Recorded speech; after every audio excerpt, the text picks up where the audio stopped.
Hi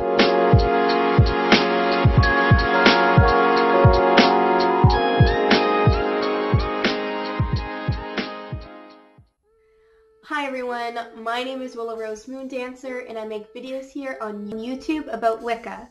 Today I want to talk to you about a very specific type of magic. I want to talk to you about weather magic. I thought this would be a good conversation to have since we all know about the struggles that Australia is going through with their fires, and I thought that maybe if I could educate some of you on what weather magic is, it might inspire some of you to perform some weather magic for Australia, and maybe in result of that help them in some sort of way. The worst that can happen is that nothing happens and it stays the way that it is now. Doing weather magic is not going to make it worse, assuming that you are using proper intent. But yeah, so I'm going to start off by kind of talking about what weather magic is, what it isn't, how you can harness the weather, and how you can conjure weather. So first thing I want to discuss is that weather magic is not about exerting control over the elements. But rather it's about working with them, with the flow that they naturally have, and with their energy. Something to consider when you are about to do weather magic is if it fits with your ethics. Some people believe that weather magic is unethical. Some people believe it does. Some people believe it's circumstantial, which is where I fall under. Obviously, if you are trying to exert your control over the elements, there's an issue there. Obviously, if you're using weather magic to bring natural disasters, that's an issue. If you're constantly using weather magic so your city never has any rain, that's going to become an issue. You know, you gotta obviously have a balance. But I think there's a time and a place for most things, and especially in situations like the fires, encouraging rain would be a good ethical use of weather magic. When you're performing weather magic, you're going to want to call upon weather deities or spirits or the elements, that kind of thing. So it might be beneficial for you to build some sort of relationship with whoever, whatever you plan to call upon when you're doing weather magic before doing it. That way you can work more cohesively with that entity or deity, being, what have you, and therefore your magic will be more effective overall. But yeah, so that's just kind of my little spiel on what weather magic is, what it's not, yada yada yada. You can use weather magic to really do anything, be it create rain, create sun, get rid of storms, help get through natural disasters, bring wind, bring snow. You can use the energy that the different types of weather creates and harness it to use it in future workings, whether it be weather-related workings or not. Which brings me into the conversation of how you can harness weather and harness that energy. So the simplest form that I found online, and one that I would be rather partial to if you've seen any of my other videos about witchcraft, is you can use cord magic. I love cord magic. I think it's super simplistic, super easy and effective. All you need is a cord of some type, be it rope, string, yarn, silk, anything like that. Slight pause here. It's hailing outside, so if you can hear like it hitting my window, I apologize. There's not much I can do about it. Obviously, I guess I could do weather magic for it, but you know, if it's hailing, it's probably hailing for a reason. We're gonna leave it be.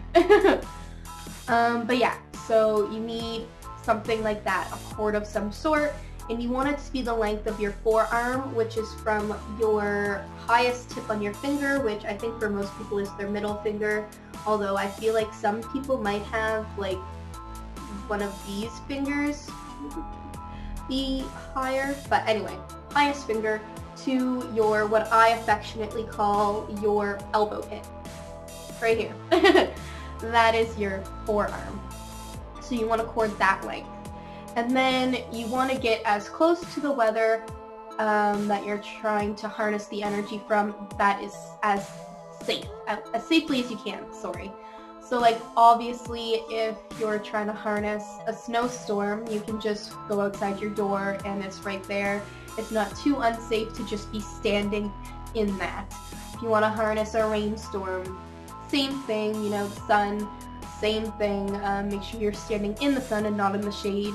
I guess it gets more dangerous when people are trying to like get the energy from like hurricanes, tornadoes, lightning and all that stuff. Like, be safe about it. Don't be dumb. Use your common sense. Don't risk your lives to collect some energy. But essentially, you get as close as what is safe for you, and then you start making knots. And as you make a knot, you're envisioning the energy from that type of weather being contained within that knot. And then you make as much knots as you want, and then you can bring it back home. And then I didn't really read like how you would use that energy, but I will give an example of how I think I would use it. Is I would then probably like cut my cord into pieces so they're like one knot pieces, and then when I'm doing a ritual or some sort of spell work and I have my sacred circle built up around me and I would like to use that energy in my sacred circle, I would then just burn it in the sacred circle, and then when the fire like ignites the knot and it, you know, crumbles all down and the knot's all gone, then the energy from that knot would be released into your circle. And I think that's how I would personally use it, but I'm sure there's many ways you could do it. You can look it up for sure and come up with something that feels right for you. So that is how you can harness energy. If not, magic is not your thing, I'm sure there's many other ways. Once again, look it up. But yeah, I think that's the most simplest form that I can offer you. And then when you're conjuring weather, so this is going to be more related to how you might be able to help Australia. So you're going to want to try and replicate the kind of weather you want. So if you're trying to make it rain, you might, you know, have water pouring. If you're trying to create thunder, you might have a drum beating. If you're trying to create wind, you might have a fan or you might whistle.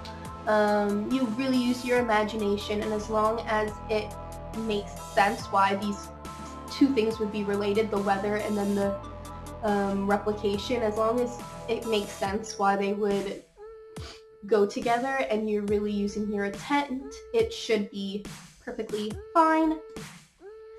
So there's that, and then you can perform rituals to weather deities to end storms and natural disasters.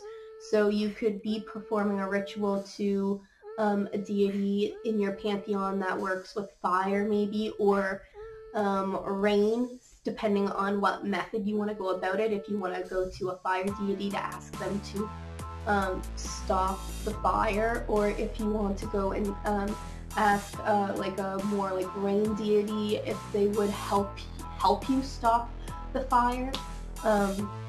Those are two different methods that you could go about doing that.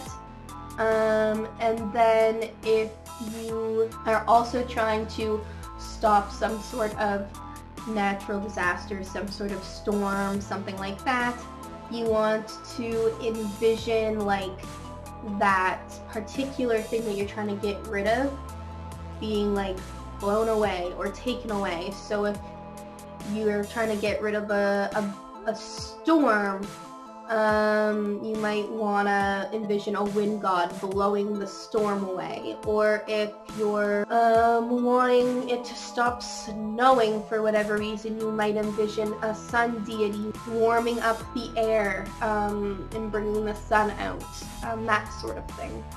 But yeah, that is all I have for today's video. I hope you enjoyed. Make sure you check out my Instagram at Willow Rose Moon Dancer so you can stay up to date with me. Leave a like down below if you like more videos like this one.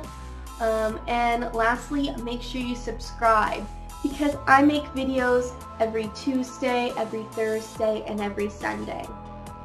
And before I go, I will leave a few links down below to some organizations where you can also donate to help people in the fires.